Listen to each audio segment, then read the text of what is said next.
My name is Johan. I'm 27 years old. A few months ago, I moved to another part of the city. I didn't spend much time thinking about it. I needed a place quickly, and this apartment was cheap enough to make the decision simple. From the outside, the building looked ordinary. Nothing about it stood out.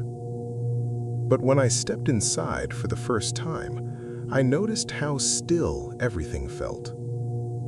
The entrance door closed behind me with a heavy sound, and after that, there was silence.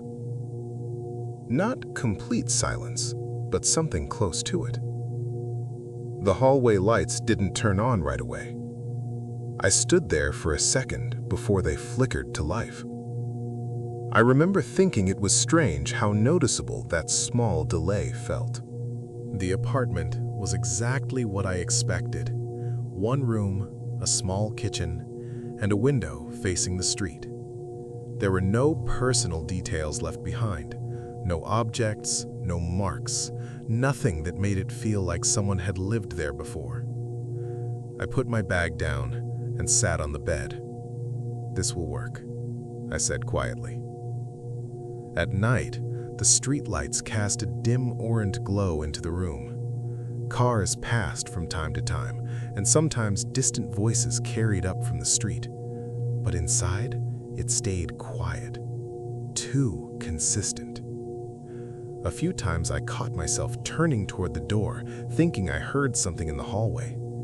Each time, there was nothing. The next day, I went to work for the first time. I took a bus across the city. It took longer than I expected, almost 2 hours. I sat near the window, watching unfamiliar streets pass by.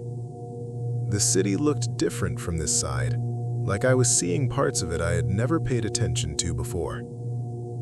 At some point, I closed my eyes. Not to sleep, just to rest. But I drifted off for a few minutes. When I opened my eyes again, the bus was already closer to my stop. I didn't remember falling asleep. The warehouse was large and felt almost endless inside. Rows of shelves, stacked boxes, narrow paths between them. The work was simple. Lift, carry, place. Over and over again. "Keep it moving," the supervisor said when he showed me around. "I am," I answered. "Then move faster." That was the tone there. Short, direct. Most people didn't talk unless they had to. After a while, I started noticing something. Some parts of the warehouse felt quieter than others. Not just less busy, quieter in a way that felt off. Like sound didn't fully reach those spaces. I didn't think about it for long. I just kept working. After my shift, I took the bus back home. The ride felt longer on the way back. I was more tired, but still couldn't fully rest. I would close my eyes and drift for a few minutes, then suddenly wake up again.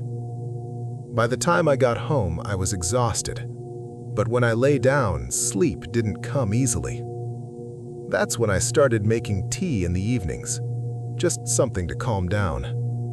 The pills came later. I remember holding the pack in my hand for a moment. Just for a few days, I told myself. I took one. That night, I fell asleep faster. Not deeply, but enough to feel like it helped. Days passed. The same schedule repeated itself. Work, bus, apartment, tea, pills, sleep. It became automatic. I stopped paying attention to details. Everything felt stable, predictable. During lunch breaks, I usually sat alone. It wasn't because I avoided people. It just felt easier that way. Less talking, less effort. I would sit down, eat quickly, and wait for the shift to continue. One day, someone sat across from me without asking. I looked up for a moment, then went back to my food. "Mind if I sit here?" he asked. "You're already sitting," I said. He gave a faint smile, like that answer was enough. For a while, we didn't talk. Then he glanced at me again. "You're new," he said. "Yeah." "Still getting used to it?"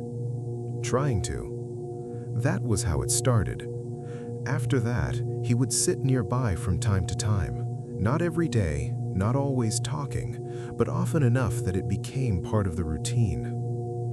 We never exchanged names, and strangely, it didn't feel necessary. Our conversations were always short, but they felt heavier than they should have been.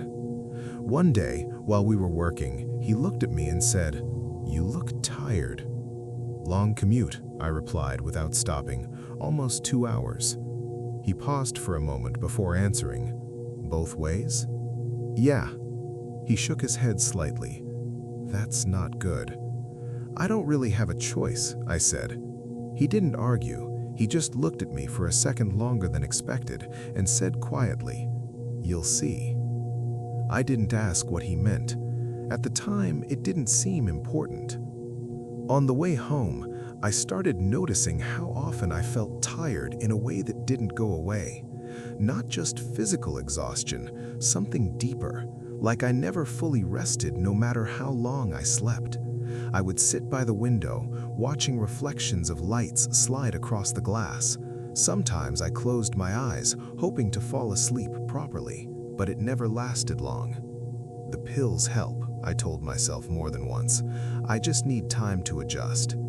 It sounded reasonable, and I didn't feel like questioning it. Back in the apartment, everything remained the same. The table, the cup, the quiet room with the faint light from the street outside.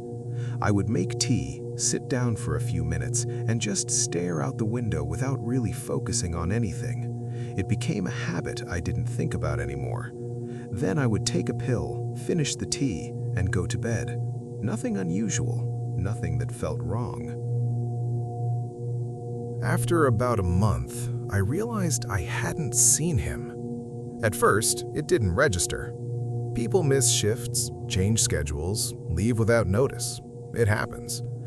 But after a few more days, it started to feel noticeable. So during a break, I asked one of the workers sitting nearby, "Hey, the guy who sits here sometimes, where is he?" The man looked at me, confused. "Which guy?" "The one I've been talking to, same section as me." Another worker turned toward us. "Who are you talking about?" I frowned slightly. "He's been here for weeks." They exchanged looks before one of them answered, "We don't have anyone like that." I let out a short breath. "That's not possible."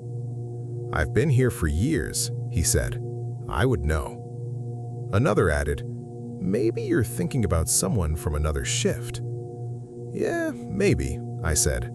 But the way they looked at me after that, like they were trying to understand something, stayed with me longer than the conversation itself.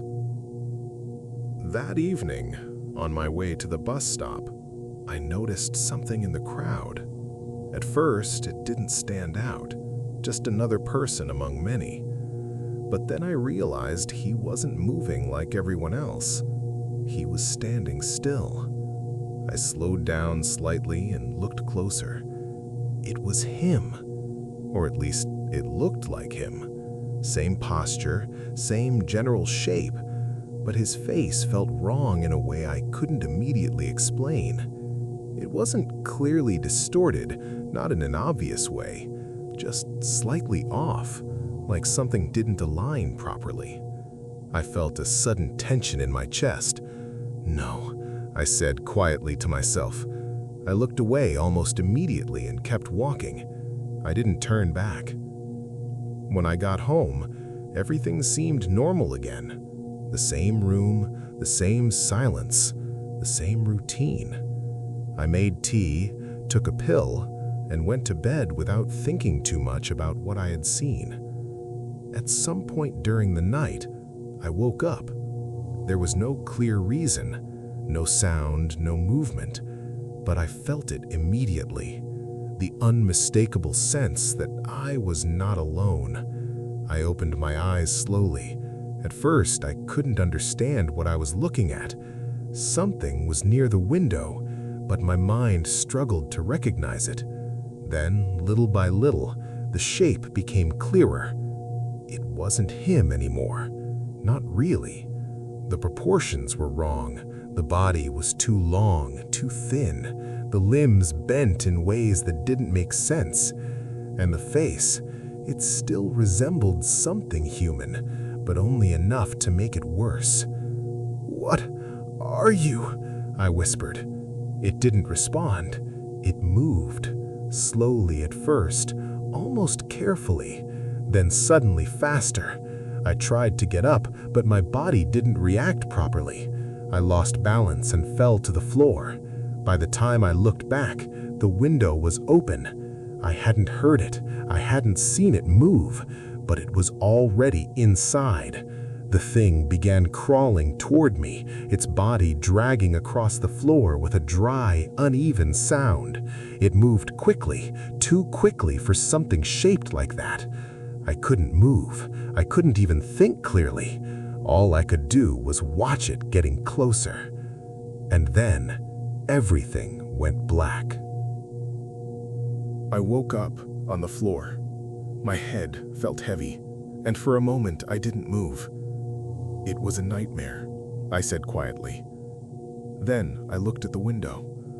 It was open. Cold air was coming in. I stood up and glanced around. That's when I saw the floor. Scratches, long, deep marks stretching from the window to where I had been lying. Near my hand, a few sleeping pills were scattered. "This wasn't a dream," I said. I looked at the marks one more time, and one thought stayed with me. Was that man ever real? Or did I let something in without realizing it?